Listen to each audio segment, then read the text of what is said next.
incredibly excited and privileged to have the opportunity to invest in Lexington. Breaking tonight, we'll hear from one of the new investors in the Centrepointe project in downtown Lexington. 3 men face charges after police say they used counterfeit credit cards, and Lexington police call it a growing problem here. A burglary caught on camera. How investigators say thieves stole some expensive eyeglasses from a central Kentucky business. Tracking, alerting, protecting.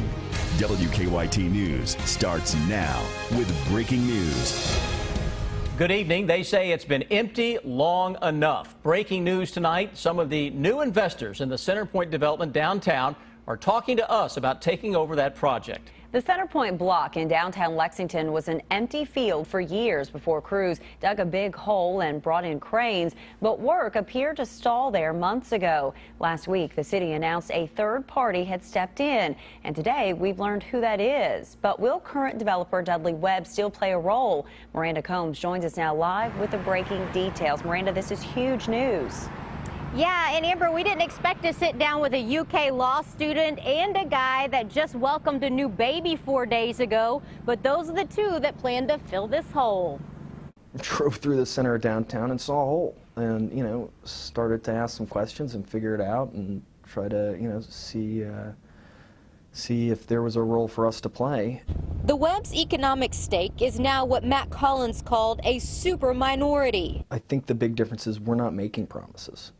We are really optimistic we can get this project done. There are still a lot of unknowns. It's early days yet. Collins is partnered with Atit Jarawala, the founder of Bridgeton Holdings, a real estate investment management firm out of New York. What's exciting about this project in Lexington is that, unlike my other development projects, really can't make a true ongoing catalytic impact for a very long term, which this can, which makes it very exciting to us. Collins says the model will stay the same, which from our research fits with Bridgeton's business model and other properties. The goal is to have a mixed-use development that puts downtown Lexington over the threshold, creates the right amount of density, and provides the right opportunity for a snowball effect.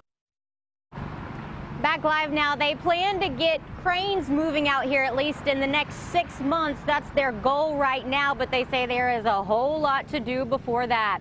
We're live in Lexington. Miranda Combs, WKYT. Miranda, thank you. Mayor Jim Gray calls this a positive development for Centrepointe, but he says the city doesn't want to be overly optimistic because there's still a lot of work to be done. He does say the development team brings, quote, real cash and enormous experience to the table. Business owners around the Centrepointe block hope the new investors will finally be able to bring some development in. They say for years the empty block has been driving customers away, so they hope Centrepointe will be turned into something that will bring more people downtown. My business can be very, very slow because we don't have any parking, and most of the people coming to downtown need a lot of parking. WKYT has learned that Jeff Ruby's steakhouse is part of the new investors' plans. Jeff Ruby told us he remains committed to coming to Lexington. That includes a backup location in downtown. Lexington police call it an example of a growing problem in the city. Tonight, 3 Michigan men face charges for using counterfeit credit cards in Lexington stores. Police arrested the 3 men yesterday in the Hamburg area. Investigators say they're seeing more cases of fake credit cards being brought to Lexington. Monique Laird joins us live with more on the investigation. Monique?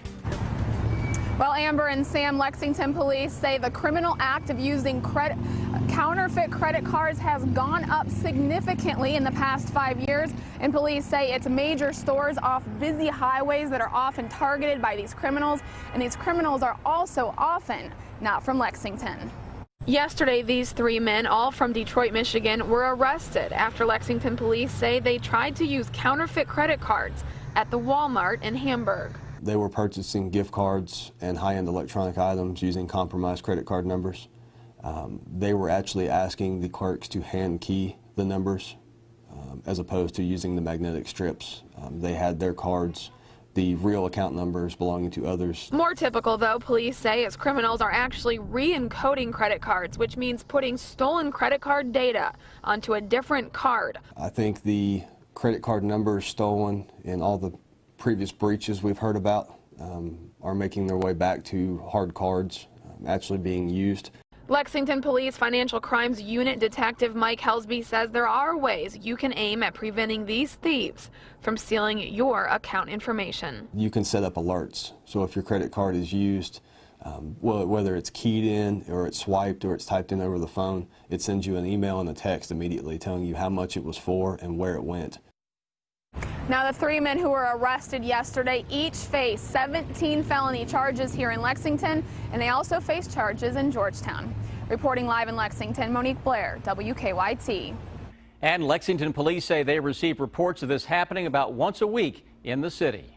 The state has shut down a Fleming County daycare after some disturbing allegations. Investigators say they received claims that daycare workers abused children by locking them in bathrooms and closets, and they say the workers didn't have proper background checks. Sam Smith talked to a mother whose child went to the daycare.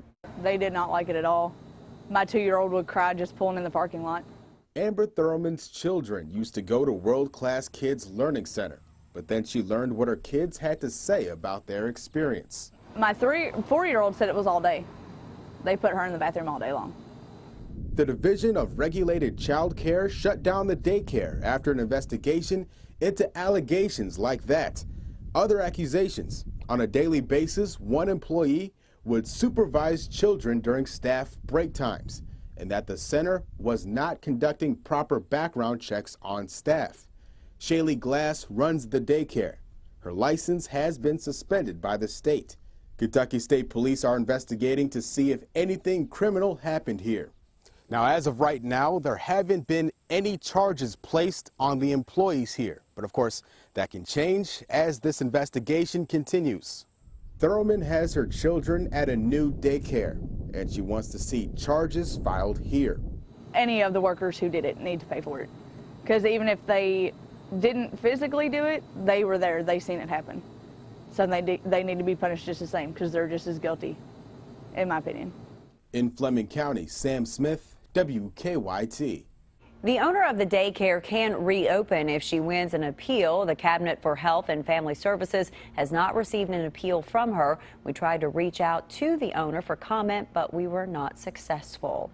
We have some new information tonight about the case against a man police say owned 7 dogs that attacked a woman. Today, the Boyle County Sheriff's Office served a summons on Christopher Pope, charging him with owning and maintaining dogs in inhumane conditions. Last month, Animal Control seized 12 dogs from Pope's home in Boyle County. Court workers say that Pope will be ordered to pay restitution to the Humane Society for the care of those animals. The woman was attacked in Lincoln County last month. Investigators say the dogs involved in that attack have been put down.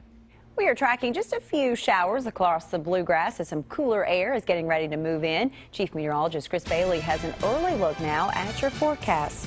Yeah, getting better by the minute out there and in much of central and eastern Kentucky in terms of the humidity. That northerly wind finally taking control, and that's going to usher in that blast of September over the next few days. Little look outside right now in Lexington.